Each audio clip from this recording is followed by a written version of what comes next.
We provide you the platform to turn your dreams into reality. Give wings to your aspirations with KR Mangalam University.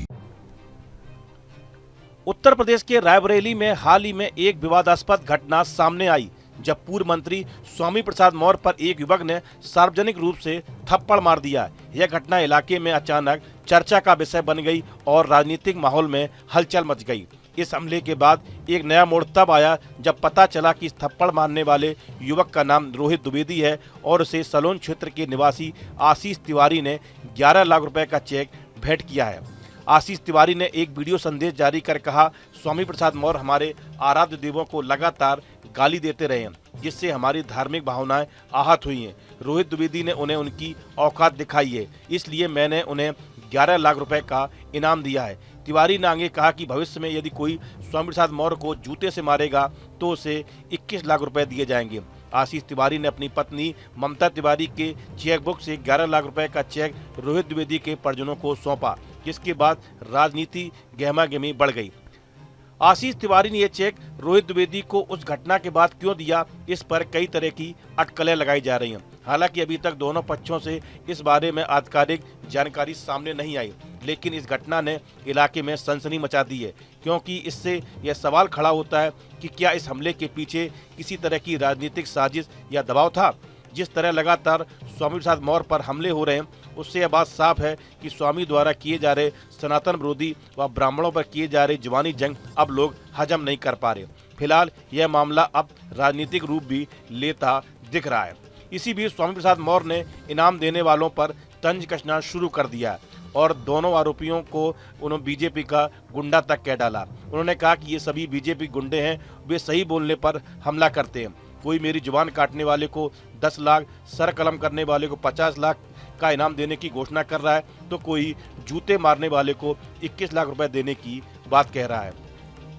Bharatiya Janata party का जंगल राज बोल रहा है। मैं भी 6 बार मंत्री रहा, 3 बार नेता भी रहा।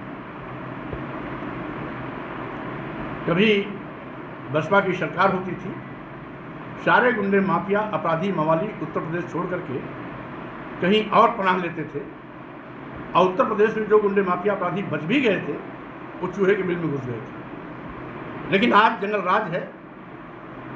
योगी सरकार ऐसे गुंडे माफिया अपराधियों को पनाह दे रही है, जिसके चलते ऐसे सिलसिले लोग इस प्रकार की बयानबाजी करके झूठी वाहवाही लूटना चाहते हैं। सुर्खियों में बने रहने के लिए इस प्रकार की ऊंची हरकतें कर रहे हैं। यह मामला बीते 6 अगस्त का है। यूपी के पूर्व मंत्री स्वामी प्रसाद मौर्य रायबरेली के सिविल इलाके में पहुंचे थे। स्वामी प्रसाद के समर्थकों ने उनका स्वागत का कार्यक्रम रखा था। पूर्व मंत्री जब पहुंचे तो समर्थकों ने फूलों की माला पहनाकर उनका स्वागत किया। इसी दौरान एक वक्त पीछे से आया और उनके सिर पर पीछे से मारा। बताया जा रहा है कि इस दौरान उनके बड़ी संख्या में समर्थक मौजूद थे, जिन्होंने आरोपी की पिटाई कर दी। इसी बीच वहां पुलिस पहुंची और युवक को छुड़ाकर अपने साथ ले गई। स्वामी प्रसाद मौर्य पर हमला और आशीष तिवारी द्वारा 11 लाख रुपए का चेक देने की घटना ने न केवल रायबरेली बल्कि पूरे उत्तर प्रदेश की राजनीति में हलचल मचा दी है। स्वामी प्रसाद मौर्य, जो पहले समाजवादी पार्टी में थे, इस हमले को लेकर सवाल उठा रहे हैं कि क्या यह एक व्यक्तिगत मामला था या फिर राजनीतिक विद्वेष का परिणाम। अब इस नए मोड़ से एक और बड़ा सवाल सामने आ रहा है कि आशीष तिवारी का इस हमले में क्या रोल था। क्या यह किसी प्रकार की राजनीतिक साजिश का हिस्सा थे या फिर सिर्फ एक आर्थिक मदद थी। इस चेक के जरिए तिवारी का इरादा क्या था। क्या वो मौर्य के खिलाफ किसी प्रकार की योजना का हिस्सा थे या उन्होंने सिर्फ रोहित द्विवेदी को मदद करने का फैसला किया है। इस वीडियो में फिलहाल इतना ही। आप बने रहिए न्यूज नेशन के डिजिटल प्लेटफॉर्म के साथ। जहां भक्ति है हर शब्द में, कथाओं में छुपे हैं दिव्य रहस्य और ज्योतिष देता है जीवन को दिशा। धर्म से जुड़ी हर बातों को जानने के लिए हमारे चैनल स्तुति को सब्सक्राइब करें। चैनल पर जाने के लिए इस लिंक पर क्लिक करें।